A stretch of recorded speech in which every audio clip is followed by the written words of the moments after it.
Hi everyone, welcome back to my mini vlog. ಇದು ಬಂದು ಶ್ರೀಕೃಷ್ಣ ಜನ್ಮಾಷ್ಟಮಿ ಹಬ್ಬದ ಹಿಂದಿನ ದಿನದ ವ್ಲಾಗು.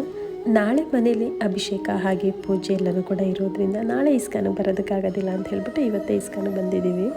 ಇಸ್ಕಾನಲ್ಲಿ ಇವತ್ತಿಂದನೇ ಶ್ರೀಕೃಷ್ಣ ಜನ್ಮಾಷ್ಟಮಿ ಹಬ್ಬನ ಮಾಡೋದ್ರಿಂದ ಲೈಟಿಂಗ್ಸು ಹಾಗೆ ಹೂವಿನ ಅಲಂಕಾರ ಎಲ್ಲನೂ ಕೂಡ ಮಾಡಿದ್ರು. ನೋಡೋದಕ್ಕಂತ ತುಂಬಾ ಚೆನ್ನಾಗಿತ್ತು. ಹರೇ ಕೃಷ್ಣ ಕೃಷ್ಣ ಕೃಷ್ಣ ಹರೇ ಹರೇ ಹರೇ ರಾಮ ಹರೇ.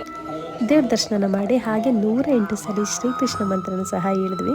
ಇನ್ನು ಇದು ಬಂದು ಇನ್ನೊಂದು 5 ವರ್ಷದಲ್ಲಿ ಮೈಸೂರಲ್ಲಿ ಆಗುವಂಥ ಇಸ್ಕಾನು. ಮಾಡಲೇ ನೋಡೋದಕ್ಕೆ ಇಷ್ಟು ಚೆನ್ನಾಗಿದೆ. ಇನ್ನಿಷ್ಟು ಅದ್ಭುತವಾದಂಥ ಇಸ್ಕಾನು ಮೈಸೂರಲ್ಲಾದರೆ ಎಷ್ಟು ಚೆನ್ನಾಗಿರುತ್ತೆ ಅಲ್ವಾ. ಇನ್ನು ಇವತ್ತು ಬೆಳಗ್ಗೆಯಿಂದನೇ ಫುಲ್ ಮಳೆ ಬರ್ತಾ ಇರೋದ್ರಿಂದ ದೇವಸ್ಥಾನದಲ್ಲಿ ಹೊರಗಡೆ ಎಲ್ಲೂ ಕೂಡ ಕೂತ್ಕೊಳ್ಳೋದಕ್ಕಾಗ್ತಾ ಇರಲಿಲ್ಲ. ದರ್ಶನ ಎಲ್ಲ ಮುಗಿಸ್ಕೊಂಡು ಪ್ರಸಾದ ತೊಗೊಂಡು ಮನೆಗೆ ಬಂದ್ವಿ.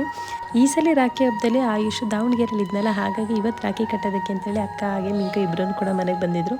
ಇನ್ನು ರಾಖಿ ಎಲ್ಲ ಕಟ್ಟಿದ್ಮೇಲೆ ಎಲ್ಲರೂ ಕೂತ್ಕೊಂಡು ಒಂದಷ್ಟು ತನಕ ಮಾತಾಡ್ತಾ ಇದ್ವಿ. ಟೈಮ್ ಹೋಗಿದ್ದೇ ಗೊತ್ತಾಗಲಿಲ್ಲ. ಇನ್ನು ಎಲ್ಲರೂ ಹೋದ್ಮೇಲೆ ದೇವ್ರ ಮನೆ ಎಲ್ಲನೂ ಕೂಡ ಕ್ಲೀನ್ ಮಾಡ್ಕೊಳ್ಳೋದಕ್ಕೆ ಶುರು ಮಾಡಿಕೊಂಡೆ. ಕಂಪ್ಲೀಟಾಗಿ ದೇವ್ರ ಮನೆ ಎಲ್ಲ ಕ್ಲೀನ್ ಮಾಡಿ ಎಲ್ಲ ರೆಡಿ ಮಾಡೋಷ್ಟರಲ್ಲಿ ಟೈಮ್ ಒಂದು 12:30 ಆಯಿತು. ಇನ್ನು ಬೆಳಗಿನ ಜಾವ 3 ಗಂಟೆಗೆ ಎದ್ದು ಒಂದು 4 ಗಂಟೆ ಅಷ್ಟೊತ್ತಿಗೆ ಶ್ರೀಕೃಷ್ಣನಿಗೆ ಅಭಿಷೇಕನ ಮಾಡಬೇಕು. ಹಾಗೆ ಇದರ ಕಂಪ್ಲೀಟ್ ವೀಡಿಯೋನ ನಾನು ಯೂಟ್ಯೂಬ್ ಚಾನಲ್ನ ಲಾಂಗ್ ವೀಡಿಯೋದಲ್ಲಿ ಅಪ್ಲೋಡ್ ಮಾಡಿದ್ದೀನಿ. ನಿಮ್ಗೇನಾದರೂ ಇಂಟ್ರೆಸ್ಟ್ ಇದೆ ಆಯುಷ್ ಪ್ರಿಯಾ ಕನ್ನಡ ಬ್ಲಾಗ್ಸಲ್ಲಿ ಫುಲ್ ವೀಡಿಯೋನ ನೀವು ನೋಡ್ಬೋದು.